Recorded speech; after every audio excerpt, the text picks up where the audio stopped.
ಇನ್ನು ಕಾಂಗ್ರೆಸ್ ಮನೆಯಲ್ಲಿ ನಡೀತಾ ಇರುವಂಥ ಈ ಗಲಾಟೆಗೆ ಬಿಜೆಪಿ ನಾಯಕರು ಕೂಡ ತಿರುಗೇಟನ್ನು ಕೊಡ್ತಾ ಇದ್ದಾರೆ. ಅದರಲ್ಲೂ ಬಿಜೆಪಿ ರಾಜ್ಯಾಧ್ಯಕ್ಷ ವಿಜಯೇಂದ್ರ ಅವರು ನೋಡಿ ಯಾವ ರೀತಿ ಕಚ್ಚಾಡ್ತಾ ಇದ್ದಾರೆ. ನಿಜಕ್ಕೂ ಕೂಡ ಇದು ಒಂದು ರೀತಿ ನಾಚಿಕೆಗೇಡಿನ ಸಂಗತಿ ಅನ್ನುವಂಥ ರೀತಿಯಲ್ಲಿ ವಿಜಯೇಂದ್ರ ಕಾಂಗ್ರೆಸ್ ವಿರುದ್ಧ ಈಗ ಟಾಂಗ್ ಕೊಡ್ತಾ ಇದ್ದಾರೆ. ಮುಂದೆ ಯಾವತ್ತು ವಿಧಾನಸಭಾ ಚುನಾವಣೆ ಬರುತ್ತೋ ನನಗಂತೂ ಗೊತ್ತಿಲ್ಲ. ನೋಡಿದಿರೋ ಪತ್ರಿಕೆಗಳಲ್ಲಿ ಒಬ್ಬರು ರಾಜ್ಯಕ್ಕೆ ಮುಖ್ಯಮಂತ್ರಿಗಳಿದ್ದಾರೆ, ಒಬ್ಬರು ಉಪಮುಖ್ಯಮಂತ್ರಿ ಇದ್ದಾರೆ, ಇನ್ನೂ 5 ಜನ ಉಪಮುಖ್ಯಮಂತ್ರಿ ಬೇಕಂತೆ. ಕಾರಣ ಏನಂದ್ರೆ ಮುಂದೆ ಲೋಕಸಭಾ ಚುನಾವಣೆ ಗೆಲ್ಲೋದಕ್ಕೆ ಸುಲಭ ಆಗುತ್ತೆ ಅಂತೇಳಿ ಅದು ಈಗಾಗಲೇ ತೀರ್ಮಾನ ಮಾಡಿದ್ದಾರೆ.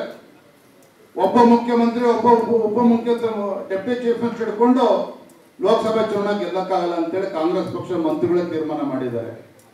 ಜಾತಿಗೊಬ್ಬೊಬ್ಬ ಉಪಮುಖ್ಯಮಂತ್ರಿ ಬೇಕು ಅಂತೇಳಿ ಈಗಾಗಲೇ ಕಾಂಗ್ರೆಸ್ ಅಲ್ಲಿ ಕಿತ್ತಾಟ ಶುರುವಾಗಿದೆ.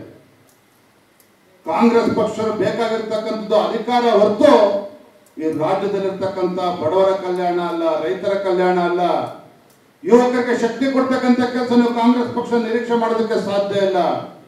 ಕೇವಲ ಅಧಿಕಾರ ಅಧಿಕಾರ ಅಧಿಕಾರ ಅಧಿಕಾರ ದರ್ಪದಿಂದ ಮೆರಿತಾ ಇರ್ತಕ್ಕಂಥ ಕಾಂಗ್ರೆಸ್ ಪಕ್ಷದವರಿಗೆ ಮುಂದಿನ ಲೋಕಸಭಾ ಚುನಾವಣೆಯಲ್ಲೂ ಕೂಡ ತಕ್ಕ ಪಾಠವನ್ನು ಕಲಿಸಬೇಕಾಗಿದೆ.